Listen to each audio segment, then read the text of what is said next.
Parashat Tisa, March 14, 2025.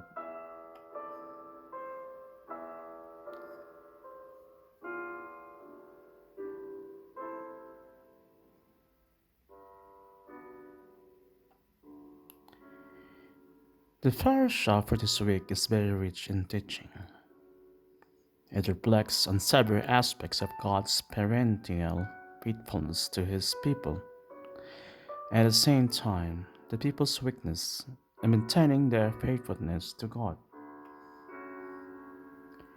The first part of the text is a continuation of the previous parasha, in which the constituent elements of the people's religious life are established, such as the altar, worship, and sacred things with Shabbat as a central theme, as a perpetual covenant between God and the people of Israel. Once these instructions were completed, Moses received the two tablets of the law, the Torah, on the mount written with God's own finger, definitely concretizing the relationship between God and the people of Israel.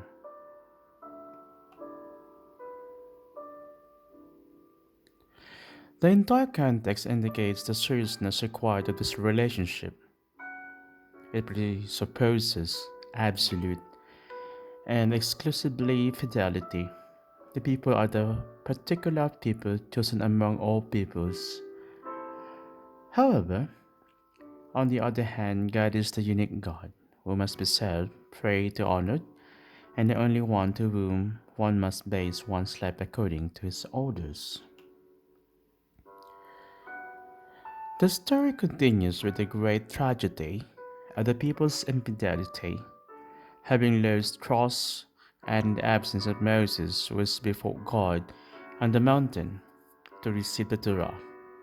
The people buried the golden calf to worship it as statue representing God. This fact shows the abysmal fall of the people before God. It is practically the total denial of the relationship established between God and His people. The people return to their previous state of worshipping the God represented by the golden calf. However, the Bible always presents a God who is just, who demands fidelity from His chosen ones. But the God who is just is also merciful.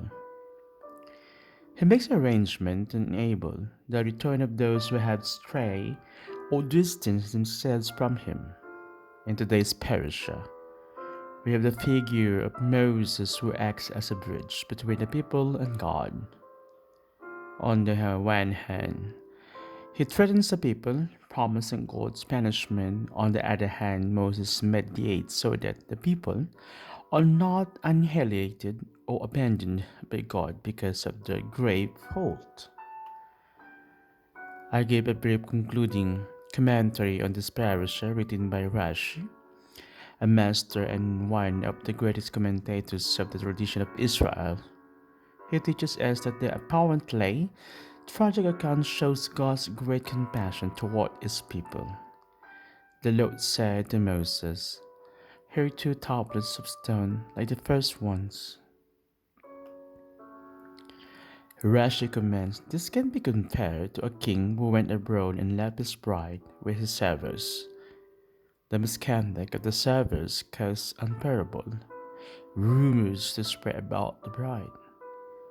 So the chaperone, the person appointed to defend the bride in case of trouble, stood up and threw up his marriage contract. He said, "If the king decides to kill her, I will say to him, 'She's not yet your wife.'"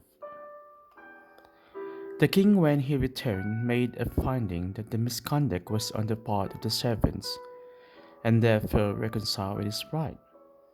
His trusted servant, who had turned up his marriage contract, and said to him, "Write her another marriage contract, Ketubah, since the first one was turned up." The king replied, "It was you who tore it by a new parchment, and I will write on it with my own hand." This is what happened in this account of the golden calf, in which the king is the Holy One, blessed he, and the servants are the wicked among the people. The good servant is Moses, and the bride of the Holy One, blessed is Israel. That is why it is written, "Here 2 tablets of stone." May this profound teaching from the tradition of Israel inspire us Christians during this time of Lent to trust in God's goodness and faithfulness to us and to return to do teshuvah to God.